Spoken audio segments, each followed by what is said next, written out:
But before I begin all that, I'd like to start with a kind of personal note and to tell you, share with you what teaching means to me. Many of you may become teachers later, who knows, and many of my young colleagues in the faculty who are already teaching, mashallah, may be interested at some point in finding out what this old man thinks of teaching. I think the teacher makes a humble contribution to the intellectual development of his students. This is a contribution to the highest faculty that God has granted to a human being.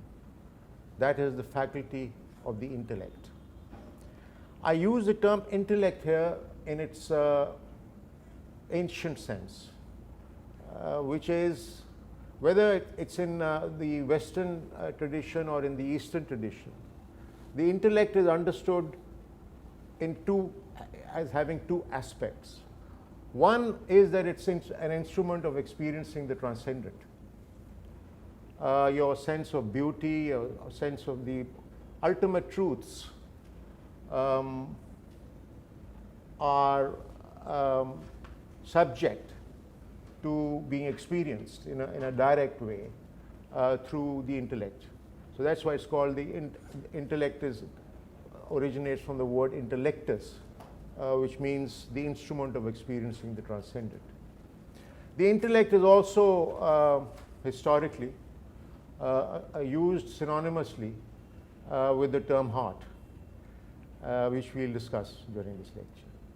The other aspect of the intellect, which the Greeks first discovered, was that it consists in trying to understand reality. You also use reason. So the intellect, in a sense, one can argue, combines reason with the capacity for experiencing the transcendent. The Greeks used the word nous, N-O-U-S, which was reason combined with the experience of the transcendent truths. And these truths include, for example, love, compassion, beauty, truth. Plato called beauty the splendor of truth. So, and he's considered beauty as truth and truth beauty. So these truths are accessible if you discipline yourself in a certain way to the intellect. But at the same time, reason becomes very important to understand the world around us and to get to a point where you can make that leap into direct experience. That is the sense in which I was suggesting that one was trying to make a humble contribution to the development of your intellect. That's the sense in which it is actually the highest faculty of being human. Now, to be able to teach, and I'd like my colleagues to know this too, to be able to teach in the sense that I've just described, it's necessary for the teacher to be able to give the students a sense of the excitement of discovery.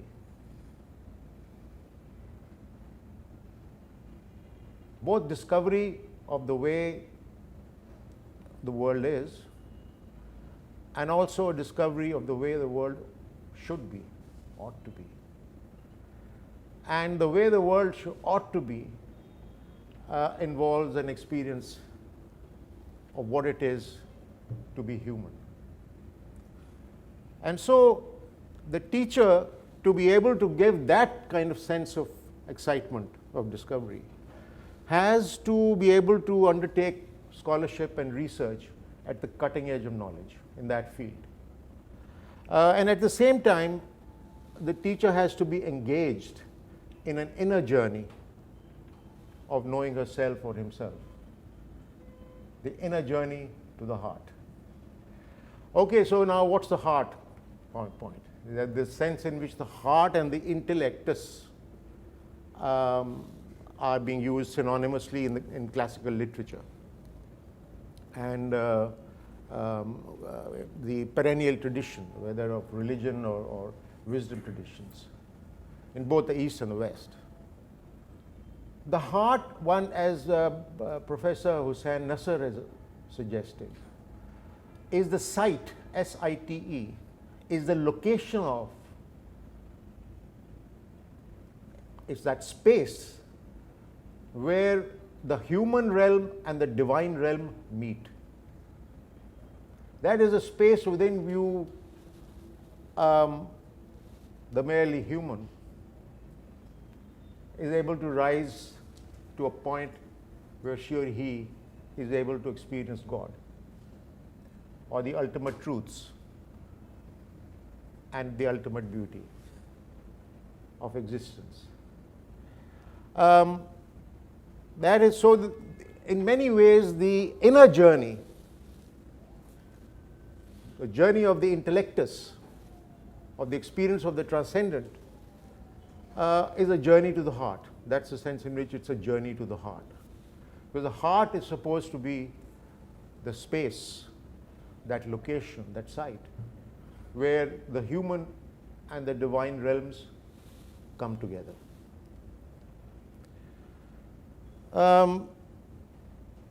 So the teacher, in nurturing the intellect of the students, and remember, each student, you'll know this when you know each other, and you'll know this when you, in case you teach. Each student is unique. That's the beauty of it. Each individual is infinitely unique. Each individual has a kind of unique, infinite qualities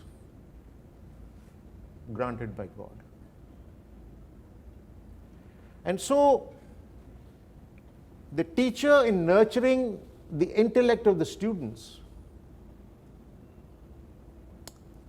experiences the breathtaking beauty of students as they blossom. It's the blossoming of the students in which the teacher both contributes and partakes of. That is, if you think about it, a breathtaking beauty. But there are more than one students. So now how do we deal with that? Okay.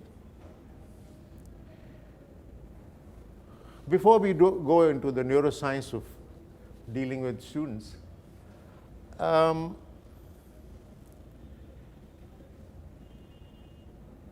me just propose that nurturing the intellect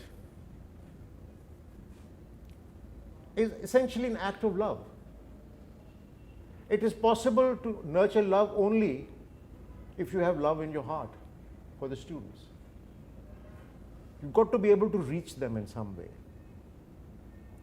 and to be able to stimulate them, to be able to excite them into discovering new things about their subject and about the world and about themselves. So nurturing the intellect is an act of love. And this is why I keep saying that since this is going on in a classroom, this awesome process is taking place in a classroom, the classroom is therefore sacred. It's a sacred space where the highest faculty of the human being is being cultivated through an act of love.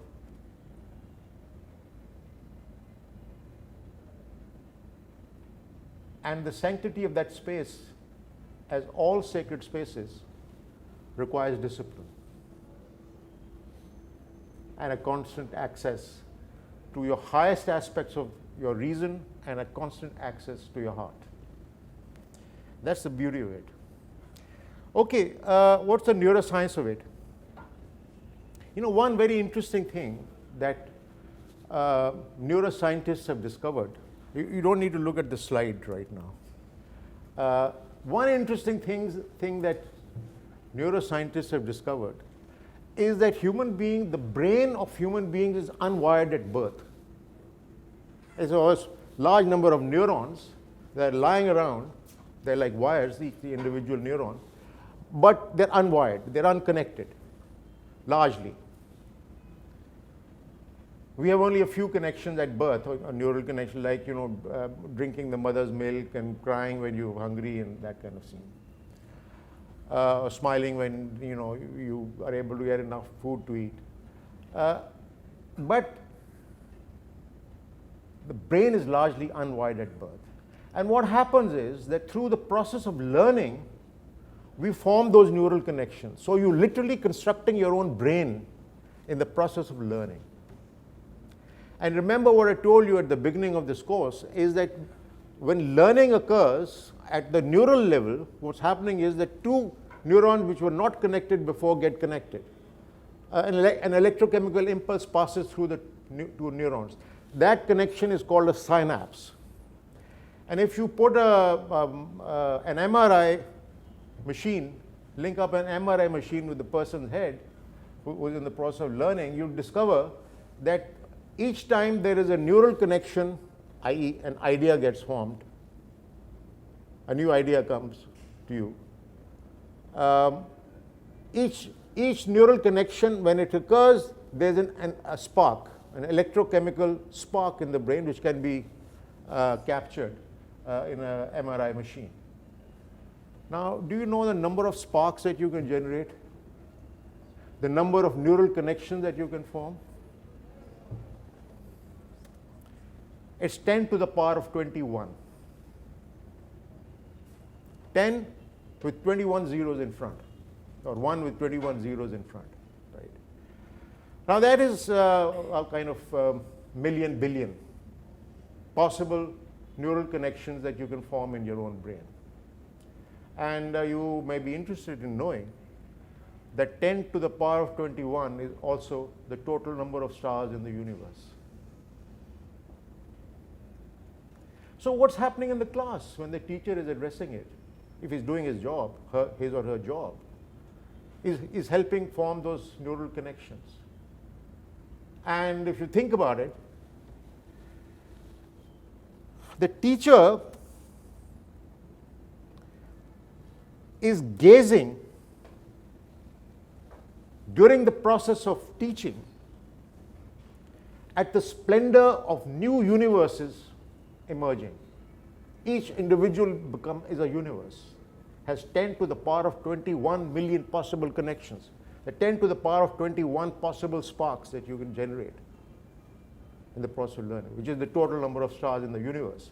So that's why I said, when you look at students as a teacher, you're actually experiencing the splendor of new universes taking shape. You've got a ringside seat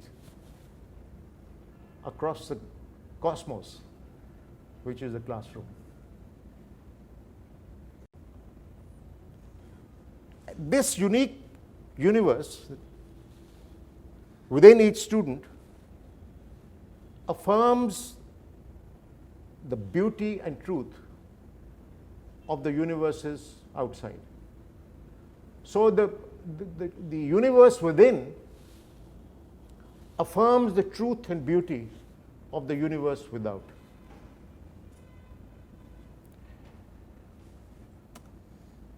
Okay, that ends my initial personal sort of statement of what teaching means to me. In summary, it's a sacred act, teaching, because in a very humble fashion, the teacher is contributing to the development of the two great capacities of the human being, the capacity to reason and the capacity to experience the ultimate truths, the metaphysical truths. It's in bringing the two together that human innovation and human creativity emerges. Creativity is also a God-given capability to human beings.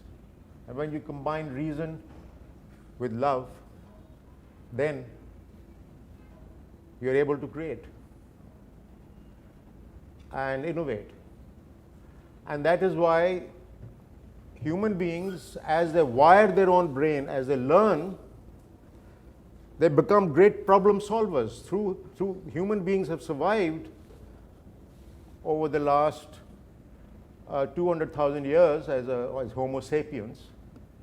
As a species, we're probably 2 million years old. You had the earlier Peking man and the Neanderthal man and so on. But for the last 200,000 years, the Homo sapiens have been able to survive because they were able to learn. They were able to form connections between the neurons in their own brain. And that process of learning enabled them to combine reason and love, and thereby create and innovate.